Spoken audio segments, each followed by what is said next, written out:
Pada seri belajar tutorial kali ini, kita akan coba mempelajari salah satu video yang berkaitan dengan pembelajaran coding dan kecerdasan artifisial atau disingkat KKA untuk fase C. Di fase C ini akan dikenalkan salah satu materi yang ada di dalam KKA itu sendiri, yaitu mengenal bahasa pemrograman Python. Nah, di fase C ini yang dikhususkan untuk tingkat min dan ada di kelas 5 dan kelas 6, kita akan coba belajar beberapa hal yang berkaitan dengan apa itu bahasa Python yang memang menjadi salah satu fondasi utama ketika siswa diajarkan tentang coding. Nah, materi yang akan kita pelajari nantinya, kita akan mempelajari tentang apa itu Python, kemudian bagaimana yang dimaksud dengan variabel dan percabangan di dalam Python, kemudian konsep perulangan, kemudian setelah tiga hal ini telah kita pelajari, next step berikutnya kita akan mencoba menggabungkan setiap hal yang materi tersebut ke dalam mini project sederhana dengan menggunakan bahasa Python. Di materi akhir, kita akan mencoba membangun satu buah aplikasi dengan visual yang menarik, yaitu dengan menggunakan salah satu library dari Python, yaitu namanya Tinker. Nah, bersama saya, Ridwan MT, kita akan coba mengupas materi ini, yang memang materi ini dikhususkan untuk guru-guru yang ada di fase C, baik itu SD, baik itu di MIN. Perkenalkan saya Ridwan, salah satu dosen yang ada di Fakultas Tarbiyah dan Keguruan UIN Araniri Banda Aceh. Di dalam video yang berkaitan dengan pembelajaran tentang dunia IT dan dunia programming. Ini adalah channel saya, Ridwan Tutorial, yang memang mengupas segala hal yang berkaitan dengan apa itu programming dan segala hal yang berkaitan dengan dunia komputerisasi. Bisa dicek di sini ada beberapa video yang berkaitan dengan memahami tentang pemrograman dan juga tentang dunia literasi digital dan dunia teknologi informasi secara umumnya. Kita balik lagi ke dalam topik utama kita, yaitu tentang pengenalan Python. Untuk lebih mudah dalam mempelajari setiap video yang ada di dalam materi ini, silahkan mengupload materinya yang udah saya siapkan yaitu di dalam link SID Ridwan Merdu. Ini kalau kita buka linknya seperti ini, ada di situ sudah saya siapkan beberapa modul yang memang bisa menjadi referensi. Kalau yang di dalam seri video tutorial ini, itu ada di modul workshop Min yang ada di baris yang merah di sini. Kemudian kalau mau mempelajari bahan materi AI dan coding, khususnya dalam lingkungan Kemenak, silahkan di-download di menu-menu yang lainnya. Nah, menu yang akan kita bahas di sini adalah ada di modul workshop Min Banda Aceh di sini. Di sini sudah ada, saya tambahkan ada dua buah modul yang memang sama, satu dalam versi PDF, salah satu dalam versi Word. Silakan mau diambil yang versi yang mana. Baik, kita balik lagi ke dalam materi tentang Python. Dasar pertama, submateri pertama yang akan kita bahas yaitu mengenal apa itu Python dan bagaimana mengenal struktur-struktur kode yang ada di dalam Python. Nah, di sini ada satu pemahaman yang ingin saya tekankan di sini adalah misalkan kita lagi mengajar di kelas, seorang guru misalkan lagi mengajar di kelas, ada murid yang bertanya misalkan seperti ini, kenapa game ini bisa gerak sendiri? Atau gimana caranya bikin video yang bisa ganti background secara otomatis? Kita harus mengakui bahwa di satu sisi murid kita itu sangat mahir atau lebih pintar daripada kita. Ada siswa yang sekarang itu terkadang dia lebih pandai atau lebih pintar dalam menggunakan gadgets daripada seorang guru. Nah, dalam hal ini kita bisa membayangkan bahwa jarak antara dunia mereka dan dunia kita itu kadang terjauh sekali. Artinya ini melihat fenomena sekarang bahwa generasi sekarang, siswa sekarang itu tidak terlepas yang dengan namanya perangkat elektronik. Nah, sekarang kalau kita balik lagi di tahap berikutnya, anak-anak di tingkat fase min sekarang atau di fase SD itu bukan lagi sekadar penduduk dunia digital, tetapi mereka adalah sekarang pemilik daripada dunia digital.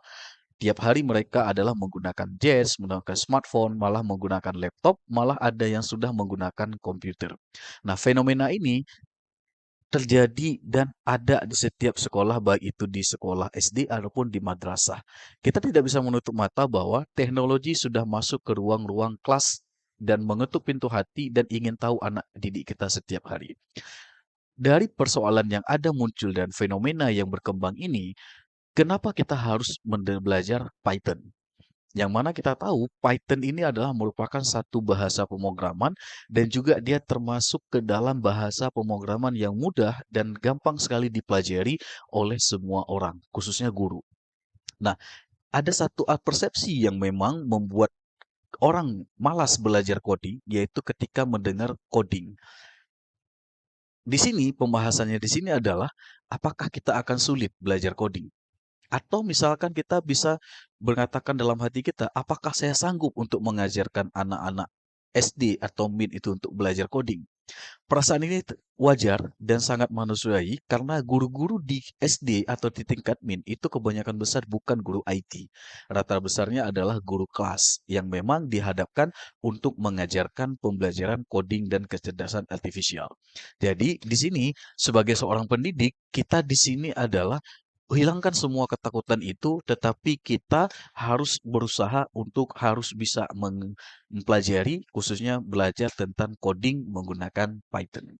Nah, di sini pemahaman singkatnya ketika misalkan kita mengatakan belajar coding itu sulit, sebenarnya kalau kita mengupas lebih lanjut, pemahaman coding itu terkadang istilahnya akan sangat dekat sekali dengan ke aktivitas sehari-hari, baik itu dari anak kita ataupun dari kita sendiri.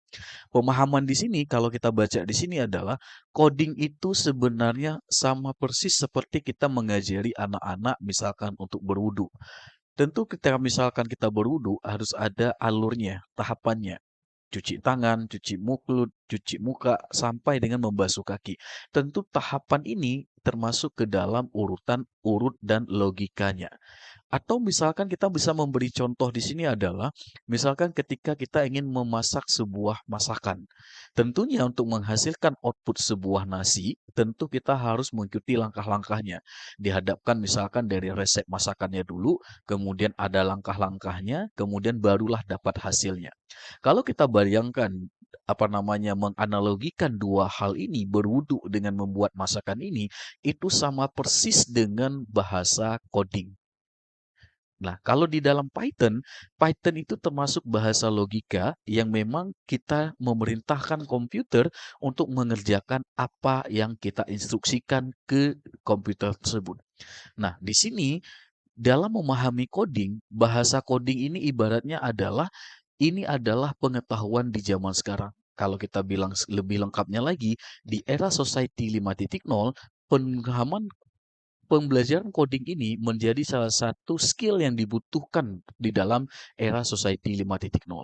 Nah, di sini di dalam video ini, di dalam video tutorial ini yang memang menjadi salah satu pembahasan tentang pengenalan Python, di sini kita akan belajar bukan menjadi seorang hacker, atau di sini kita akan belajar bermain bagaimana kita menggunakan bahasa Python ini bisa menjadi alat bantu untuk membuat pembelajaran di kelas itu menjadi lebih seru dan aplikatif.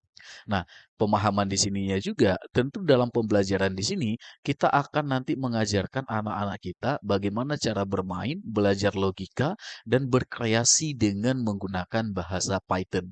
Sehingga di fase ini, anak-anak itu mempelajari coding, dia bisa sambil bermain. Nah, sehingga nantinya di sini kita di dalam seri tutorial ini, kita akan menjadikan bahwa coding itu bukanlah suatu hal yang sulit untuk dipelajari. Tetapi di sini, pemahaman yang ingin disampaikan di sini adalah, coding itu sekarang adalah menjadi jembatan kita untuk menciptakan generasi anak-anak kita atau siswa didik kita sekarang, bukan lagi menjadi seorang pengguna teknologi, tetapi dia bisa menjadi pencipta teknologi atau menjadi kreator daripada pencipta teknologi. Nah, makanya di dalam video tutorial ini kita akan belajar mempelajari salah satu teknologi di dalam coding itu sendiri untuk mengembangkan teknologi, yaitu menggunakan bahasa Python. Baik, itu sekilas pemahaman kenapa harus belajar Python dan kenapa harus belajar coding. Nah, sekarang kita masuk ke pembahasan berikutnya, kenapa Python? Apa itu Python dan bagaimana cara menggunakan Python? Nah, di sini Ketika kita misalkan membayangkan, menganalogikan apa itu Python dan apa itu coding, di sini adalah pemahamannya, Python itu adalah bahasa pemrograman atau ibaratnya bahasa coding. Muncul pertanyaan berikutnya, apa itu coding? Apa itu bahasa pemrograman? Mudahnya kita mengetahui memberi pemahaman di sini adalah bahasa coding atau bahasa pemrograman itu adalah kita menyuruh atau memerintahkan komputer untuk melakukan instruksi atau mau melakukan sesuatu apa yang kita perintahkan. Jadi pemahaman dasarnya bahasa pemrograman atau coding itu adalah cara kita berbicara kepada komputer. Jadi ketika kita mau memerintahkan komputer, kita, halo komputer, kerjakan instruksi ini. Maka komputer itu tidak akan tahu. Bagaimana supaya komputer itu bisa tahu apa yang kita perintahkan? Makanya digunakanlah bahasa pemrograman. Nah, bahasa pemrograman yang mudah dipelajari oleh semua unsur atau semua bidang keilmuan itu adalah Python. Kenapa Python? Karena Python adalah bahasa yang paling mirip dengan bahasa manusia. Bagaimana miripnya? Kita nanti akan lihat. Dan dari semua bahasa pemrograman yang ada, Python adalah bahasa pemrograman atau bahasa coding yang paling mudah dan paling simple untuk dipelajari. Jadi simpelnya itu kenapa harus Python dan kenapa Python diajarkan di fase C.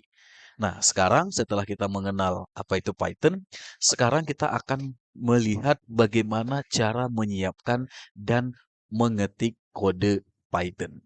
Nah, di sini di dalam materi yang akan kita bahas akan dijelaskan dua cara untuk menggunakan Python.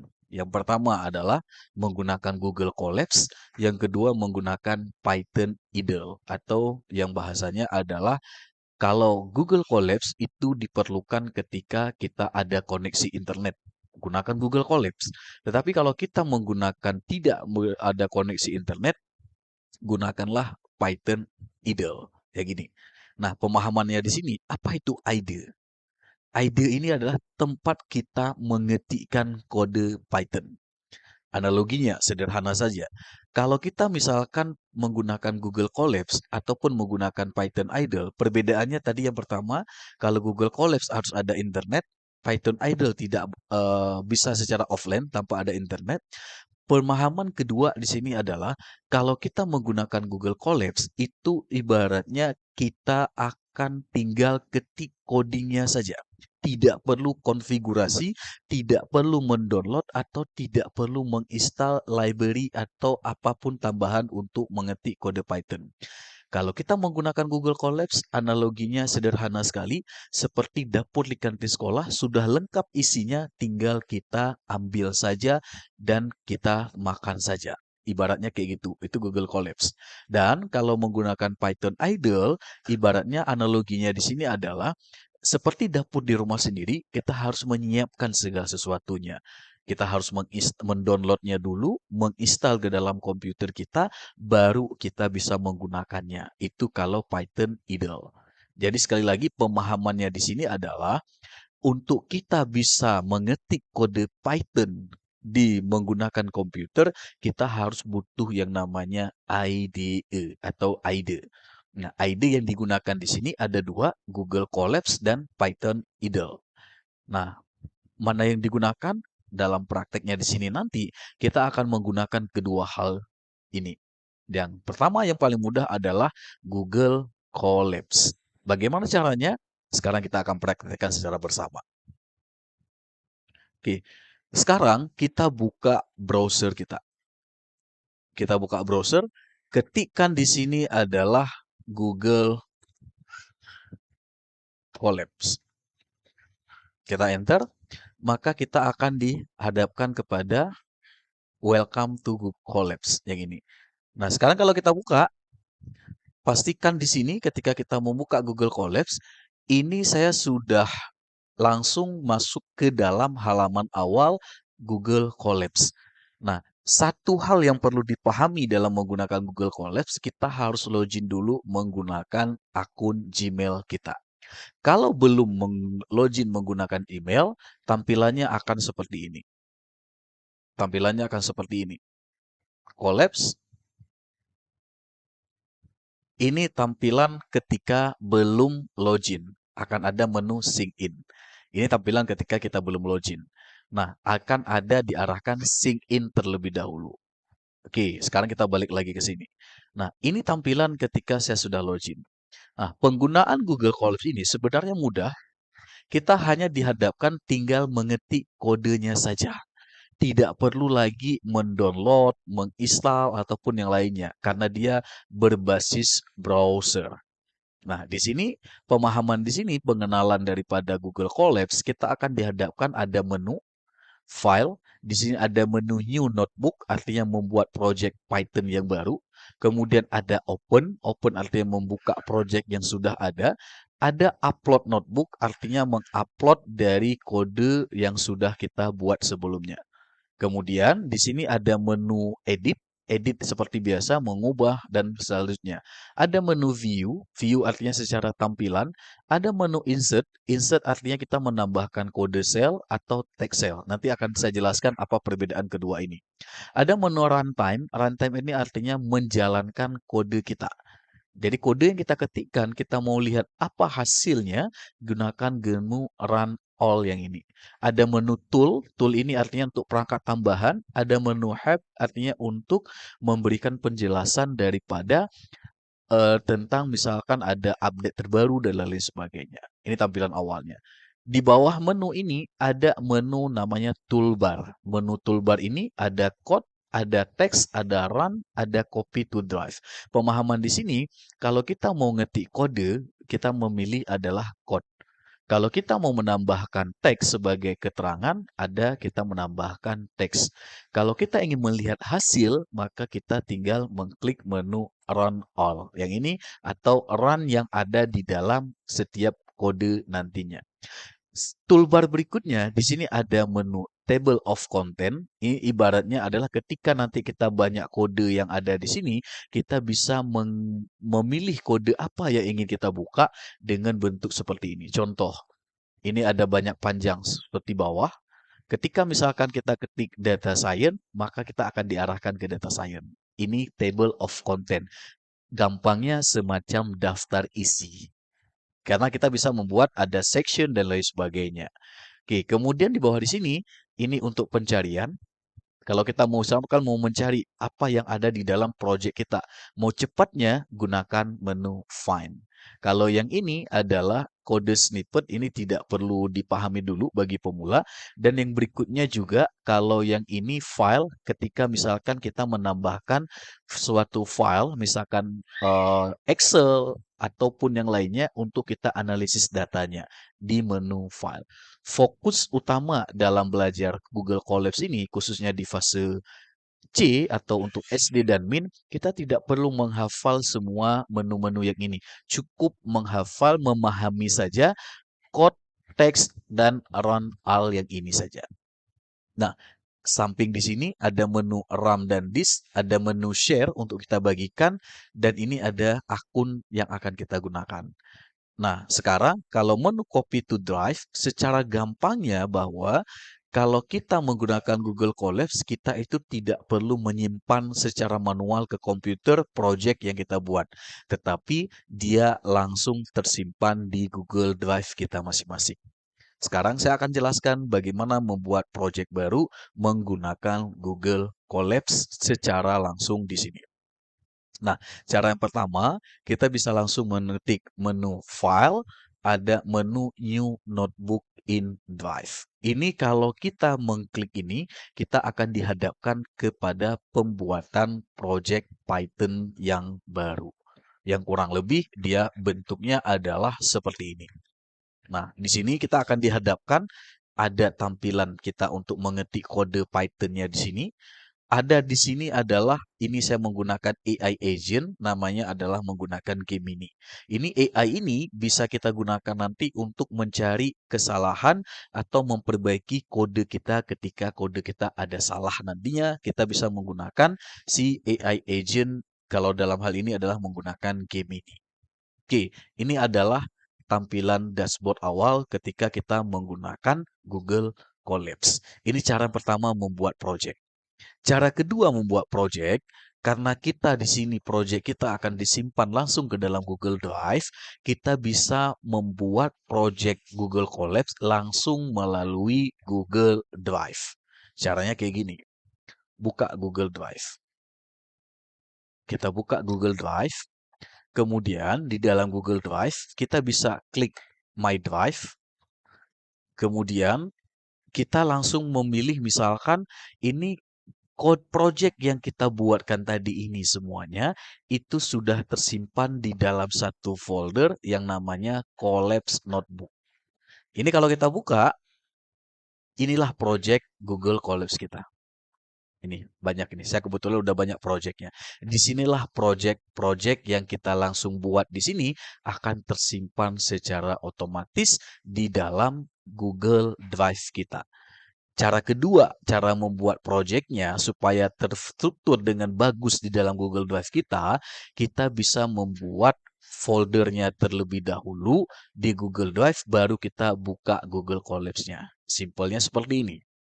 Buka Google Drive, kemudian misalkan kita ketik di sini Collapse Notebook, atau kita buat folder baru, new folder, misalkan kita berikan namanya belajar Python. Kita enter. Belajar Python, oke, dapat kita buka. Sekarang disinilah kita langsung menulis menyimpan project Google Collapse kita. Caranya bagaimana? Klik News, ada pilihan di sini More, ada pilihan Google Collapse. Kita tinggal buka saja. Kita klik, maka secara langsung di dalam folder yang kita buatkan tadi akan terbuat project Google Collapse kita. Ini dia. Nah, ini kalau kita lihat di Google Collapse, ini sudah ada nama project kita. Tapi belum ada namanya. Sekarang, di sini, ini perbedaan kedua, cara yang paling mudah artinya menyimpan datanya langsung di Google Drive. Itu langsung data kita rapi jadinya. Baik, sekarang kita lihat sekarang cara mengganti nama project Google Collapse. Di sini kita menggantinya. Kita tinggal klik di sini, double klik juga boleh. Di sini, double klik. Kemudian tinggal kita beri nama. Kita beri nama misalkan di sini adalah dengan nama First Python. Python pertama kita. Kita enter. Maka secara otomatis namanya akan berubah. Ketika kita cek di dalam di sini, kita coba reload. Nama projectnya nanti ini nggak berubah. Sebentar. Berubah ya. Oh, ini nggak berubah ini. Ini nanti langsung akan terjadi perubahan sendiri ya. Ini mungkin belum ini ya, butuh waktu untuk belajar di sini. Oke, kita ubah di sini dulu. Oke, ini adalah langsung proses saving. Nah, ini baru berubah. Coba kita reload lagi.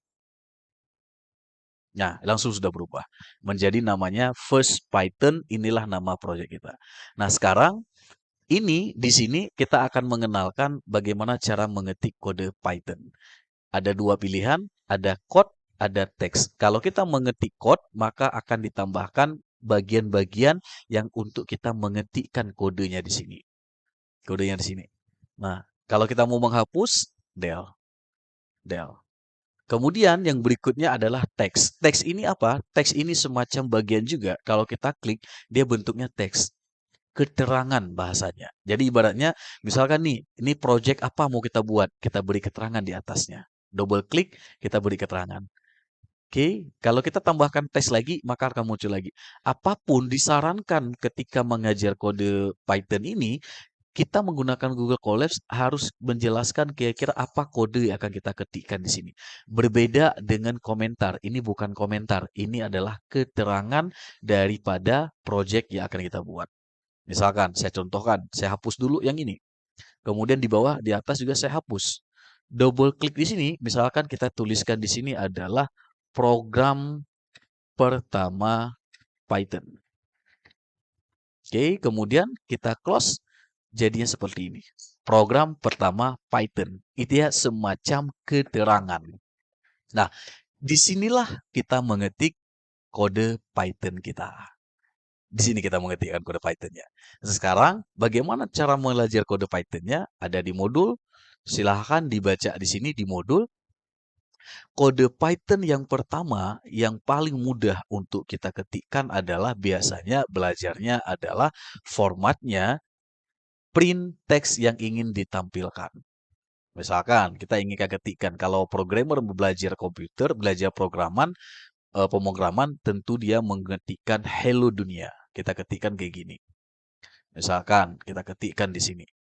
Kita ketikkan adalah, ini saya close saja, print hello dunia. Nah, hello dunia. Nah, ini adalah kode sederhana Python. Print merupakan kode untuk menampilkan output, apa yang ingin kita tampilkan. Hello dunia merupakan isinya. Dan ini perlu pemahaman di sini ketika kita mengajarkan ini ke siswa nanti, ada aturan yang perlu diperhatikan ketika mengetikkan kode ini. Aturan yang pertama, case sensitif atau huruf kecil dengan huruf besar. Ketika kita mengetikkan print seperti ini akan berbeda dengan print yang di atas. Ini P-nya besar, ini P-nya kecil. Ini berbeda. Karena kenapa? Di Python itu ada disebut namanya case sensitif. Huruf kecil dengan huruf besar itu dikenali berbeda. Di dalam Python, penulisan print ini itu harus menggunakan huruf kecil semuanya. Berikutnya, buka kurung, tutup kurung. Di dalam coding, untuk memberikan pemahaman kepada siswa didik bahwa cara berpikir coding, cara bekerja komputer itu berbeda dengan cara bekerja manusia. Kalau manusia, cara berpikir manusia, ada buka kurung, nggak ada tutup kurungnya, nggak ada masalah. Tetapi kalau komputer, ada buka kurung, nggak ada tutup kurung, maka itu dianggap error. Itu bermasalah. Sama juga ketika kita mengetikkan tanda kutip 2 buka, dia harus ada tanda kutip tutup sebagai akhirnya. Nah, di sini pemahaman di sini, kenapa di sini hello dunia ada spasi? Kenapa di sini misalkan apakah nggak ada spasi? Selama di sesuatu yang teks yang kita ketikkan atau nilai yang ketikkan diapit dengan tanda kutip 2 seperti ini, dia kata-kata di dalam ini dianggap sebagai teks biasa, bukan bahasa coding atau bukan bahasa komputer. Nah, jadi pemahamannya, secara gampangnya, pemahamannya print, buka kurung, tutup kurung, itu adalah bahasa komputer atau bahasa pemrograman. Hello dunia yang ada di dalam tanda kutip 2, itu teks biasa, bahasa kita manusia, bukan bahasa coding. Jadi kalau bahasanya, kalau ini berarti bahasa manusia, bukan bahasa coding, terserah kita mau ketik apa saja, nggak ada masalah. Nggak ada masalah. Tetapi ketika dia bahasa coding, bahasa komputer, tidak boleh. Seperti tadi ini, print, kita ketikkan huruf besar, nggak boleh. Karena dia bahasa coding, dia akan dianggap error. Itu konteksnya. Oke, nah sekarang ini print hello dunia. Ketika kita jalankan, lihat hasilnya, apa yang dijalankan. Klik, maka kita tunggu sebentar, kita run kode coding ini, kita run, maka akan muncul tulisan hello dunia. Nah, hello dunialah ini yang menjadi hasil akhir dari coding yang kita buatkan. Berbeda pemahaman kalau kita ngetik kayak gini. Coba ketikkan. Print, apa kabar? Maka ketika kita jalankan, error. Munculnya error. Kenapa muncul error? Di sini print is not defined. Print ini walaupun katanya sama, tetapi karena kita mengetik huruf besar, dia dikenali berbeda. Tidak diboleh, itulah coding. Jadi di sini ketika mengajarkan ke siswa nanti, perlihatkan dan pelajari, pahamkan kepada siswa bentuk-bentuk kayak gini. Jadi ini huruf kecil. Kalau kita ketikkan huruf kecil, errornya hilang. Ini cara mengatasi error. Sama juga, misalkan ketika kita ada buka kurung, nggak ada tutup kurung, dia akan muncul error. Ini tanda merah berarti error. Berarti harus ada tutup kurung. Sama juga ketika buka tanda kutip 2, tidak ada tanda kutip tutup, maka dia akan warna merah. Warna merah ini berarti dianggap error. Itu komputer. Karena komputer dalam menerima perintah, dia harus spesifik, harus jelas, tidak boleh ambigu. Ibaratnya kayak gitu. Maka kita harus kayak gini. Nah, sekarang kita jalankan, errornya hilang. Ini komputer, ini bahasa komputer, ini bahasa coding. Tidak bisa kita mengetikkan misalkan, halo, apa kabar? Ini bukan bahasa coding. Ini adalah bahasa manusia. Tentu komputer tidak paham ini apa. Kalau kita jalankan, dia akan muncul error. Invalid syntax. Karena kenapa? Komputer tidak tahu ini apa dia. Kalau ini komputer tahu, oh ini adalah perintah ke dia. Perintahnya kita ketikkan dia dengan menggunakan perintah print, yaitu dengan menggunakan bahasa Python. Tapi kalau seperti ini, dia komputer tidak tahu apa yang kita perintahkan ke dia. Simpelnya memahami tentang bagaimana kita memerintahkan komputer. Ini adalah singkat tentang bahasa Python. Nah, sekarang kita balik lagi ke modul. Nah, di sini kalau kita lihat sudah ada penjelasannya bagaimana penjelasan tiga bagian penting ini. Ada kata print, ada tanda kurung, ada tanda petik teks yang seperti ini. Jadi itu harus diperhatikan. Ini ada aturannya. Kalau yang benarnya ini dia, hello benar. Kalau ini salah, P-nya besar. Kalau ini salah, print-nya tidak ada tanda petik. Jadi kalau kita ngetiknya kayak gini, misalkan kayak gini, tidak ada tanda petik, dia juga dianggap error. Kenapa? Dia tidak tahu itu apa dia. Komputer tidak tahu, variabel bukan, dan lain sebagainya. Bisa kita ketikkan yang seperti ini ketika kita menjadikan dia sebagai variabel. Next di materi berikutnya kita akan bahas itu. Kemudian kita balik lagi ke sini. Print halo salah. Kenapa? Karena tidak ada tanda kurung. Ibaratnya kalau kita ketikkan ini, ketikannya misalnya kayak gini, print halo ini juga salah. Kenapa? Tidak ada tanda kurung. Error. Nah, formatnya ketika kita ketikkan kode print harus ada tanda kurungnya. Seperti ini. Tanda kurung. Nah, baru dia tidak error. Inilah dunia coding. Inilah dunia komputer. Dunia bahasa pemrograman. Kita balik lagi ke modul. Nah, sekarang di sini cara menggunakannya seperti Google Colabs, ini ada yang bentuknya seperti ini. Oke, sekarang kita lanjut. Tambahkan tantangan tambahan. Misalkan ketika kita mengetik 3 baris ini, misalkan saya ketik copy ini, saya ketikkan di sini, maka di sini akan langsung muncul output yang kita tuliskan di sini akan langsung dijalankan yang bentuknya seperti ini. Ini kita sudah berhasil memerintahkan komputer dengan menggunakan perintah print sehingga hasilnya adalah ini. Ini simpelnya cara memerintahkan komputer. Nah, mau belajar lagi gimana cara memerintahkan komputer lebih spesifik lagi. Misalkan, tolong tambahkan ini dengan ini. Tolong proses data ini sehingga saya nanti bisa lihat hasilnya bagaimana. Itu akan kita pelajari di next materi video saya yang berikutnya.